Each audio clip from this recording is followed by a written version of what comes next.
What's up, my people? IB Douglas here, and you are welcome back to my channel.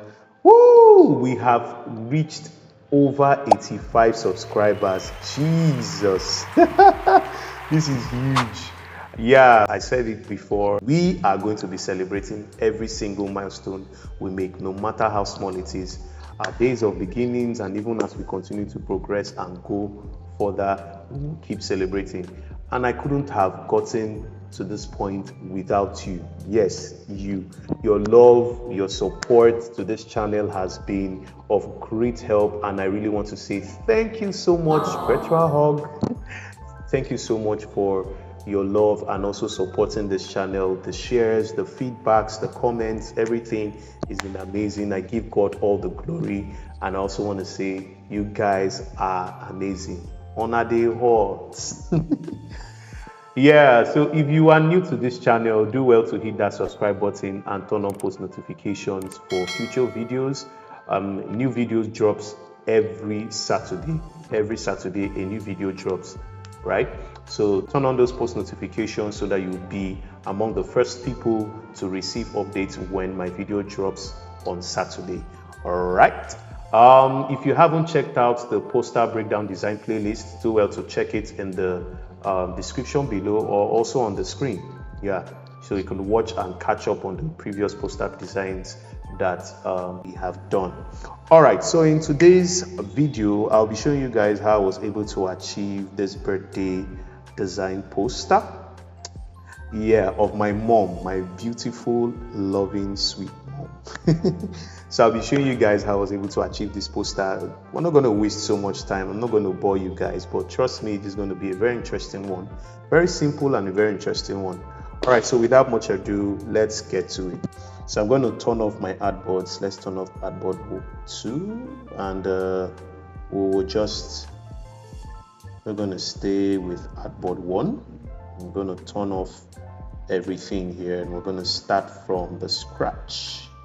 All right, so like I will always say, for every design that I have created, let me undo this, I always have an inspiration that I draw from, right? So this design was inspired by this.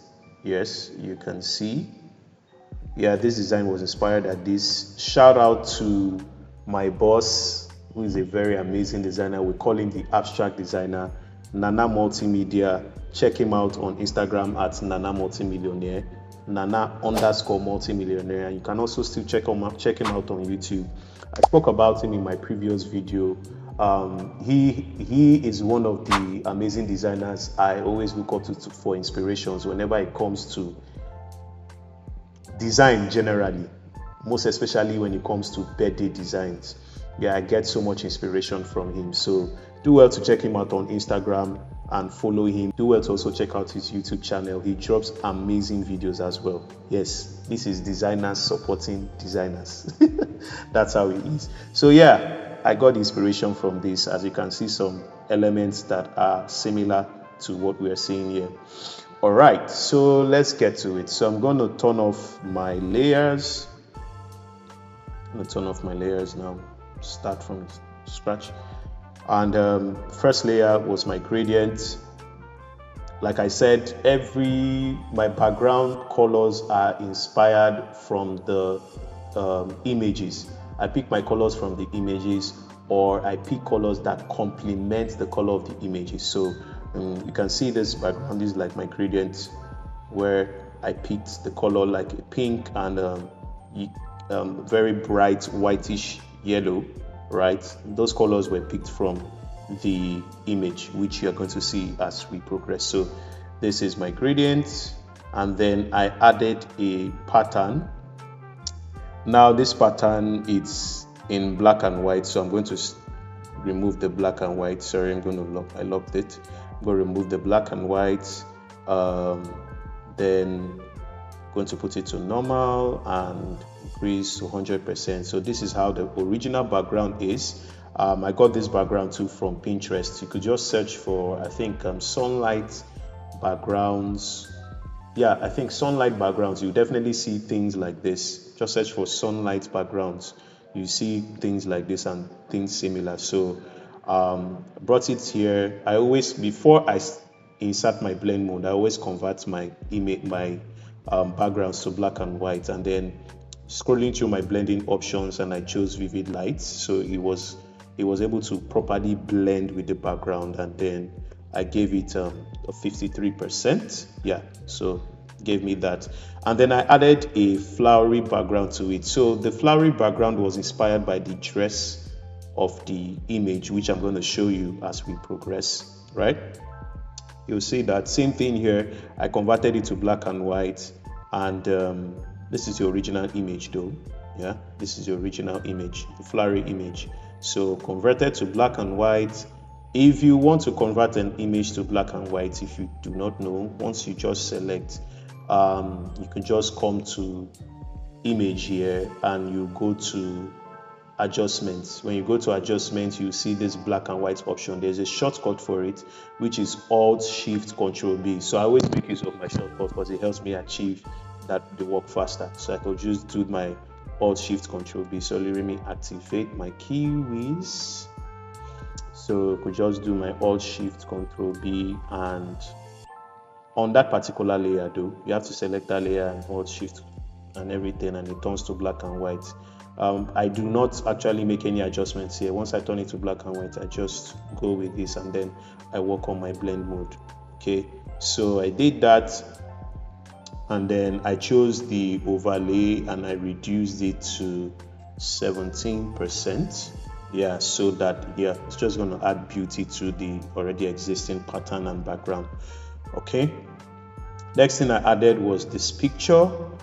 This picture is locked. Let me unlock all these layers. So this picture is locked. I used overlay, the overlay blend mode. This is the original picture, right? So I just shifted it. This is the picture, so I just shifted it to this place, and then I used my overlay blend mode, and then I adjusted it to 51%. Yeah, this isn't the main image of that I wanted to be used on the design, right? This is okay, so I adjusted it, and then I shifted it here. Okay, so I'm just going to undo this just to make sure that it is the way it was properly positioned. So yeah, so that's how I did that. And then the next layer here is the second image I added. This is still the same image though. It's still the same image. If we come to our normal option, you can see it's still the same image, 57%. So I just still reduced, I did an overlay, right, and then I reduced the opacity to 57. I didn't want it to be too visible on the background. Now the reason why I just added these images was to just make the background interesting. I know I've already added a pattern, a sunlight pattern, and I also added a flowery pattern, right? But also adding those images of the celebrants, which is my mom, was to just, you know, spicing it up a little bit, right? That was what I did. And then the next thing I now did was to add this flower. Now this flower, the reason why it was placed in this position was because of how I placed the image first. So I'm just going to place that image so you guys can see. Sorry, I'm going to skip some layers. This is not properly arranged, but I'm going to skip some layers. So this is the image, right? This is the image here. This is the image I added, and you look like I said, my choice of colors was picked from the image. So you can see the pink, right, and then the yellowish pattern I just picked from there, and then reduce the saturation a bit to make it bright, right, so it could suit the background, the image. Okay, so I added this image, and then I added this flower to it. This flower, you know, it has the same color, similar color to it, right? I did some adjustments though. I did some adjustment with the hue and saturation. This is the original image. Let's remove this. So this is the original image. I got this flower from PNG Wing. You can just search for flower PNG on pngwing.com, or you can search it on Google, right? So this is the original image, and then after I added this my picture, I said, okay, let me fine-tune this with my hue and saturation, right, to give that color. So that color is, you know, it suits the image. You see that the color suits the image, you know, that pink stuff. Yeah, so that was what I did. If you want to activate your hue and saturation, I always press my Control U to activate my hue and saturation. You could also go to adjustments here. You could also go to your adjustments and look for hue and saturation, and you can add that. Okay, so that's it. So the next thing I now did was to add my write-up. So this write-up, like I've shown you guys in the previous videos, I generate my write-ups with ChatGPT, right? So I just put in the prompt, generate a birthday message for my mom celebrating this day. Just put a very simple prompt and all that, and then ChatGPT generates a write-up for me. Okay. Name of this font is Nexa, right? And then the next thing I added was my date. So I wanted to add my date. So I added my square, right? If you want to generate or you want to draw a square, you come to this section here. You can just draw a square here or any other shape you want to. So I added my square, and then I now added my date. So this is the date. The font that was used here is Rific Free. You can get that font on datfont.com, or you could just search on Google. The way I search for or get my fonts, I don't streamline myself to just one particular site. I know I've mentioned pngwing.com, right? And I know I've mentioned datfont.com in my previous videos, but don't streamline yourself to those particular sites alone. Search wide. You could just use Google and just type whatever it is you want to search for, PNG, and you write free download or PNG download. There are different results that you see, right, and you can choose from. But if you have go-to sites where you could get everything, like I know I've been mentioning that font and PNG Wing, I always get it from there, right, because I get most of those things there. But if I don't see it, I outsource other sites. So name of this font, Rific Free, so you could get it. And then the next thing I now added was another gradient overlay. Now I added this gradient overlay because of the elements that I wanted to add here. So when you are doing a design, if you want to add an element, or if you want to add a text on top of your image, you don't just put the text there. The text might get missing, right? So what I do in this instance is I always add a gradient overlay at the top of it, still use the same color from the background or from the image, so that I can add my text, and that way it makes my text more visible, yes, to read. So that's why I did that. And then I still infused the flowery effect, but this time same thing, I still did an overlay and reduced the opacity to 7. All right, so after I'd reduced the opacity to 17%, I then added my layer mask, right? Added my layer mask to it, and then now used my brush tool, made sure this was in black, and then I cleaned off these sections here, and that was what gave me this. Yeah, so that was what I did for that. And then the next thing I now added was a second image, right, of my mom, and then now this shadow effect. So how I was able to achieve the shadow effect, I've shown this in my previous videos, but I'm still going to do this for those who are watching this for the first time. So when I always make sure that my images are converted to smart objects before I make any edits. Reason being, so you can easily change or fine-tune the image, or even reverse back to the normal state of the image when you've made a change or an effect to it, right? Always make sure that you convert your images to, or any objects that you're going to make changes to, always make sure you convert it to a smart object. So I right click here and I just go smart object. I also have a shortcut to it, but I just right click and you can say convert to smart object. So go to our blending options here, showing you guys how I added the shadow. Let me disable the one that I created already.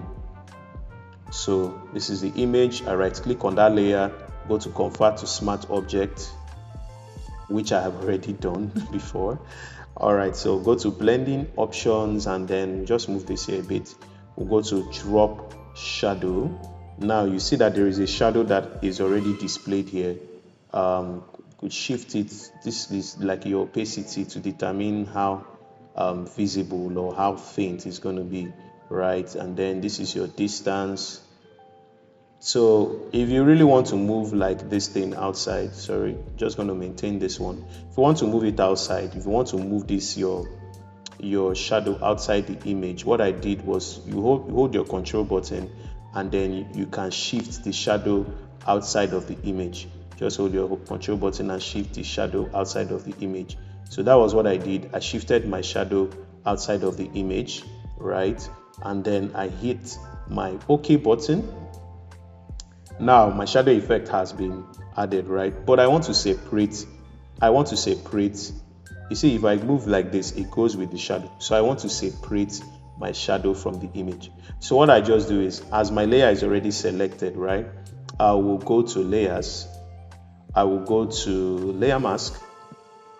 No, not layer mask. I will go to layer style. When I go to layer style, I will click on create layer. It's going to show some aspects of whatever reproduce layer. Click on OK.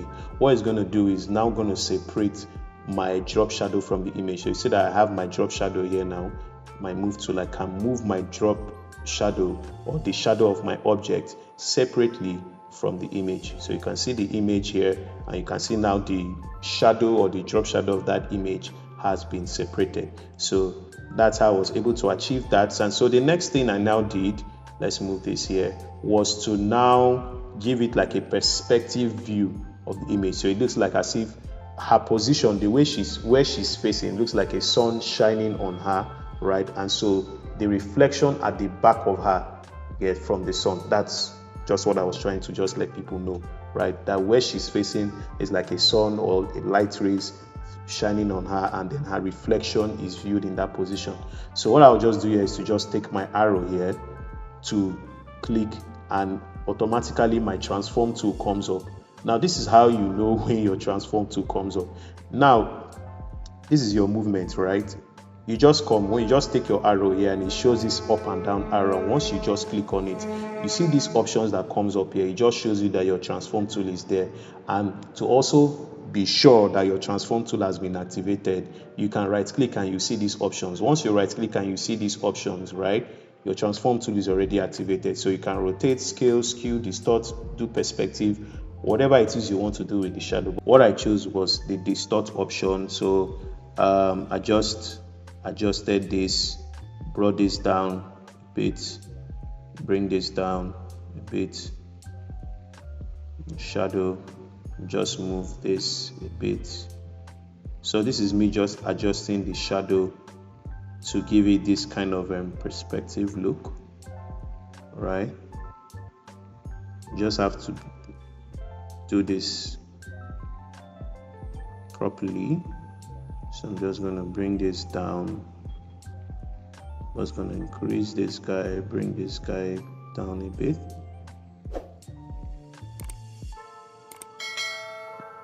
Yeah. So because of time, I'm not going to waste so much of our time, but this is how I was able to achieve that. So you just have to keep adjusting until you get the kind of perspective of the shadow you want for that image. So that's how I was able to achieve that.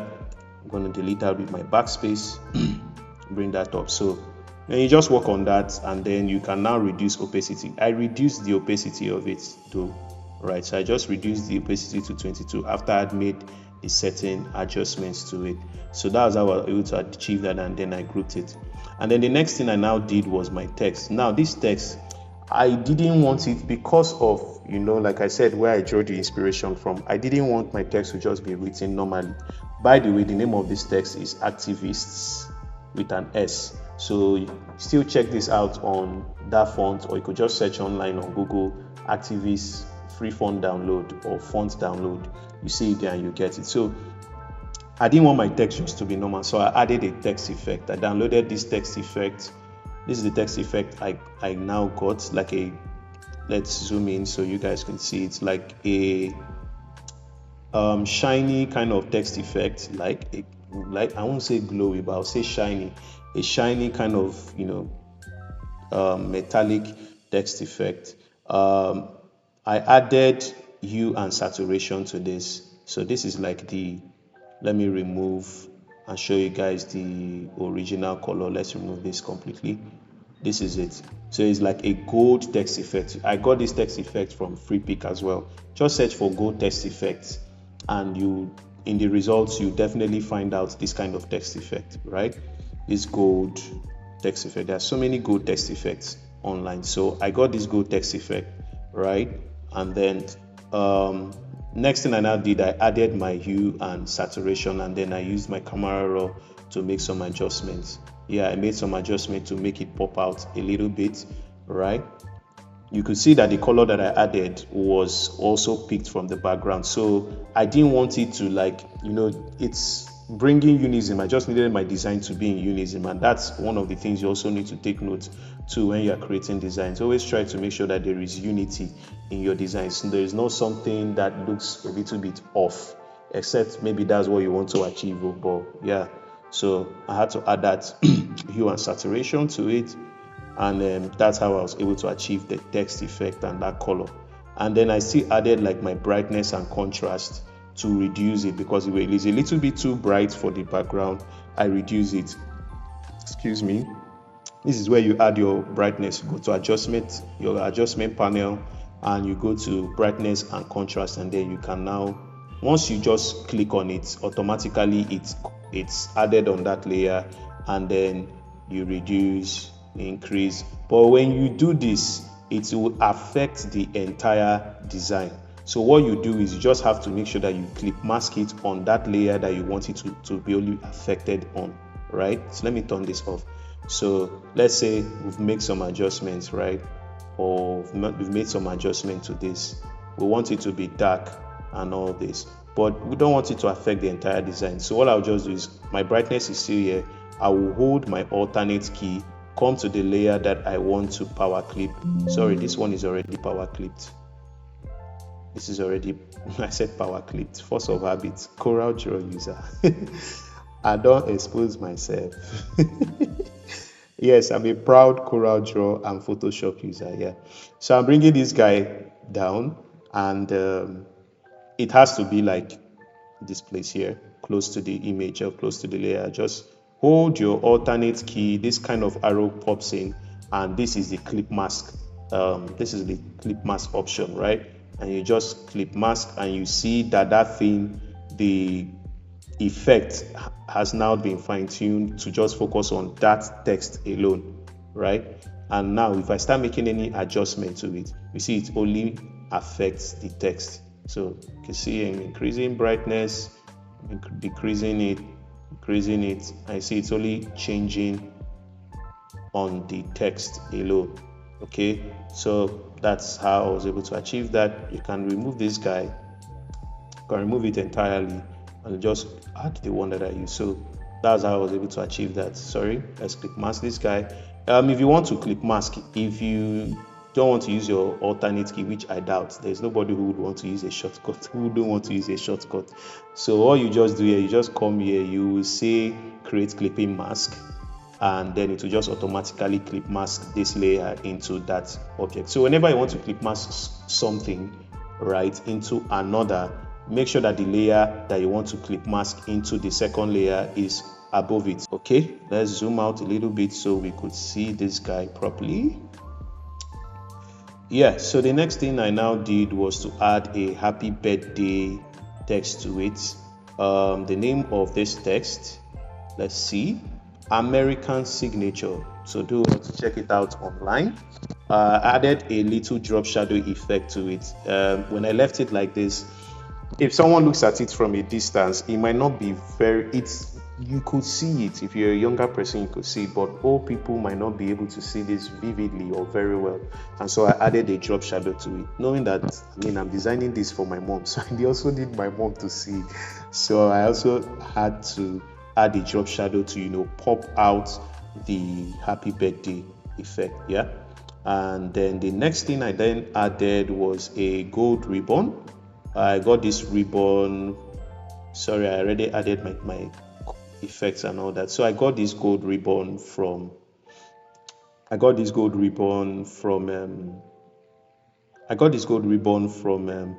Wing as well. You can also get it on Pinterest. Just search for gold ribbon. So I got this gold ribbon there, and then I added like an overlay effect. Now you might say, oh, why didn't I add hue and saturation? There are different ways of changing the color of an object. You can use hue and saturation. You can also use your color overlay. Sometimes if I want to make a change to something and I tried the hue and saturation like I did then when I tried my hue and saturation, it will work. Oh, it will work. You can do that and it will work. But sometimes if you're not really getting hue and saturation will always work, right? But I just sometimes if I'm not getting exactly what I want, I use my color overlay effect as a second option, but hue and saturation works. So how I did that was I just went to my blending options here and then I went to color overlay.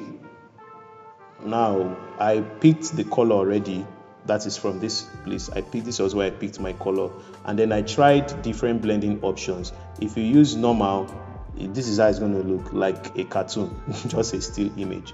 But you keep trying until you see something that you want to achieve. So I kept checking the different options and I checked and I saw, oh, hue gave me exactly what I wanted. It gave me the same color and feel from the background and the image as well. And perfect, beautiful, excelente. So yeah, I did that and clicked my OK. So that was how I was able to achieve that. So you can use your color overlay option or you can use hue and saturation, whichever one that suits you. Okay, at least just have different options so you can have varieties of tricks on your sleeve or in your arsenal. Okay, so next thing I now did, I now added like my text here, sweet mother like no other, and then I added my logo here, and then our rule now, our secret weapon, camera raw. So I converted all of this to one image. Shortcut Shift Control Alternate E. It's a general shortcut, so you can just convert all your layers to one image, and then I convert to Smart Object. This is my shortcut for Smart Object. I've just been right clicking to be going to Smart Object so you could see, but I have a shortcut for that. So converted this and then I went to my Camera Raw. Camera Raw has a general shortcut which is Shift Control A. You have to be on your layer. On that layer you want to take it to Camera Raw. So just come here and just made some effects, made some things. I usually make changes. Sorry guys, I usually make changes on my clarity, especially I always work on my clarity, and sometimes I work on my texture. Texture brings out your background effects and all those things. You see how visible it's coming out, right? But I don't want it to be too visible, but I want it to pop out a little bit. So just add some things here. I always add my grains. My grains are my noise. Call it the noise effect. So I always add those grains. I don't want it to be too much, so just do that. I'm going to reduce this. So you just play around this, use your effects, play around it. You could also come to your whites here. Just have fun with your camera raw until you're able to achieve what you want that gives it a very spicy and very good look. Then when you're done, you just click on the OK button and then you see that original design, see things have changed. So yeah, that's how I was able to achieve that. And yeah, so that's the end. So what I now did was to just duplicate my artboard. If you want to duplicate anything on your layers panel, right, you just hold your alternate key. You just hold your alternate key and then you drag. You see these two arrows that comes up, you left click and drag, and you see that layer automatically, like, it duplicates itself. You see that it duplicates itself. Sorry, let's do that so you guys can see. Yeah, so my artboard has been duplicated, but you will not know, but it's just at the back. So with selecting that artboard, I hold my control key and I hold my shift key and I move. Let's move it out. I'm just holding shift key to make sure that it's on a straight line. This is my control key. I'm holding my control key with my left this thing and I'm dragging. So that's how I duplicate my artboards, and then I can just rename it here. Just give my rename. I have a shortcut for that, so just name it to Artboard 2. Sorry, this my keyboard stuff is just closing it. Yeah, so it's still the same thing I did over here too. So after I duplicated this artboard, what I just did was to I just switched the ribbon with this. So I removed that pink ribbon and then I added this like torn paper effect kind of thing, right? So instead of me to add this, I just created a second one. It's the same design, just added a different stuff or element to it. So this is like a torn paper effect. I downloaded this. Like I said, don't streamline yourself to just one PNG site. I downloaded this from PNG Egg, I believe. Yeah, PNG Egg. So this is it. Actually, this is it. Torn paper effect. Just search it online. PNG. See whichever one you want. I just moved it down there and then I duplicated it and also took it up here. This is it too. Still the same thing. So I just took it up here, so it gives that kind of effect. And then I just still used the same settings on my camera raw that I used on the previous artboard. That's what I did, so everything just looked uniform. Yeah, so that's it. We have come to the end of this video. If you found this tutorial very helpful and educating, do well to drop a comment below. Don't forget to also hit the like button and also hit the share button. Share this to a designer today who would you want to actually come and learn one or two things from this poster design tutorial. And don't forget to also hit the subscribe button again and turn on post notifications for future videos so that you could be among the first people to be updated on a new video that drops every Saturday. All right, thank you so much guys for your time. If there's any other thing you would want me to share in my next video tutorial, or if there's anything you might want me to teach, right, do well to drop it in the comments below. I would like to actually get your feedback on or suggestions on some things you might want me to also share. Maybe it's based on previous videos I have shared, and maybe there are some things I didn't really explain properly and you'd want me to go into proper details for it. Do well to just drop that in the comments below. And yeah, if you still haven't checked out the poster breakdown playlist, do well to click on the screen to access it, or you also check in the description below. All right guys, take care and see you in my next video, my people. Peace.